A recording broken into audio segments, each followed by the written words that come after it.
인권 변호사, 시민운동가, 서울시장 박원순. 그는 모든 사람을 변호했지만 정작 그를 변호하는 사람은 없었다. 이제 실체적 진실을 통해 그를 위한 첫 변론을 시작한다. 박원순 사건과 관련하여 가장 충격적이었던 이야기, 혹시 기억나는 게 있으십니까? 글쎄요. 여러 가지가 떠오르기는 하지만 저는 성관계를 어떻게 하는지 알려주겠다던 소위 섹스를 알려주겠다 발언이 가장 충격적이었습니다. 네.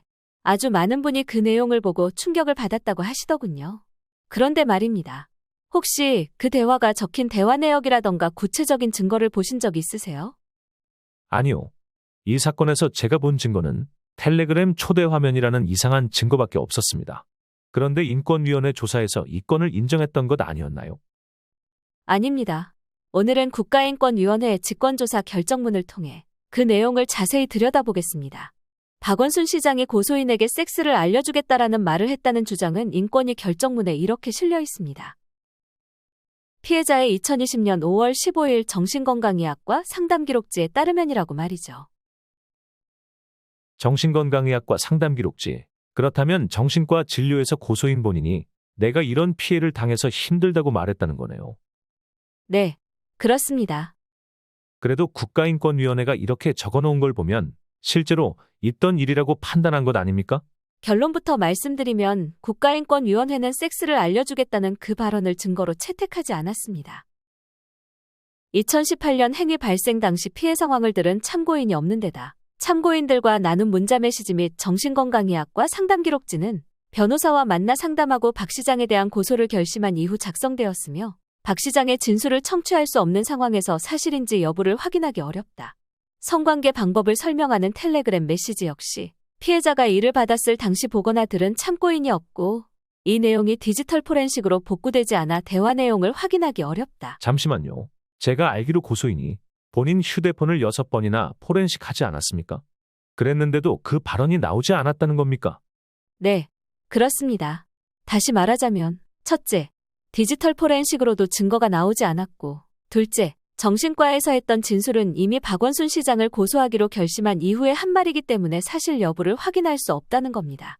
그런데 온라인상에서는 이 발언을 가지고 박 시장을 조롱하는 경우가 대단히 많은데요. 저는 이게 정말 있던 일인 줄 알았습니다. 명예훼손에 해당하는 발언들이 온라인상에서 무차별하게 날아다니고 있는 겁니다. 법적으로 문제를 삼겠다고 나서는 순간 그 발언들은 모두 없어질 안개 같은 것이지요.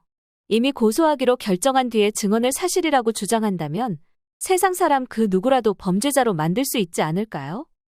역시 구체적인 증거로 확인되지 않는 것들은 무작정 믿어서는 안 되겠다는 생각이 듭니다. 그 발언을 사실인 것처럼 쓴 언론들이 적지 않았던 것 같은데 참 씁쓸하네요. 모든 일은 증거로 말해야 합니다. 증거가 없는 주장은 진실이 될 수 없습니다. 피해자 중심주의라는 용어가 있습니다. 성범죄에 있어서 피해자의 주장을 중심으로 고려한다는 것입니다. 그러나 과연 피해자가 절대적 정의가 될 수 있을까요? 지난 2017년 전북 부안 소재의 중학교에서 수학교사가 여학생 7명을 성추행했다는 고발이 접수된 적이 있습니다. 그러나 막상 신고가 접수되자 여학생들 모두가 성추행이 없었다고 진술했습니다. 당연히 경찰에서는 혐의 없음으로 종결되었고요. 알고 보니 해당 교사에게 불만을 품은 여학생들이 거짓 진술서를 쓰고 교육청은 이 진술서만을 근거로 교사의 징계를 밀어붙인 것입니다. 더욱 안타까운 사실은 죄가 없다는 것이 밝혀진 뒤에도 교육청은 2차 가해가 우려된다며 그 교사를 감시하기로 했다는 결정을 내렸고 그 연락을 받은 교사가 스스로 목숨을 끊었다는 것입니다. 증거가 없는 주장으로 성추행범이 되고 무혐의 처분을 받았음에도 사회적으로 가해자 취급을 당했다는 것이군요. 학생들의 거짓말, 언론의 선정적 보도, 교육청의 피의사실 공표와 무분별한 가해자 취급이 비극을 썼네요. 명백하게 밝혀지지 않은 사건에 대해 돌을 던지는 행위, 그리고 그러한 분위기, 결백을 주장하는 사람들을 2차 가해라는 명목으로 침묵시키려는 강요. 이런 것들은 진실이 될 수 없습니다. 한번 잘못 알려진 사실이 바로잡히기 위해서는 너무나 많은 시간이 필요합니다. 실체적 진실을 바라는 사람들의 마음이 모여야만 합니다. 저희는 다음 방송에서도 또 다른 팩트체크로 찾아뵙겠습니다. 감사합니다.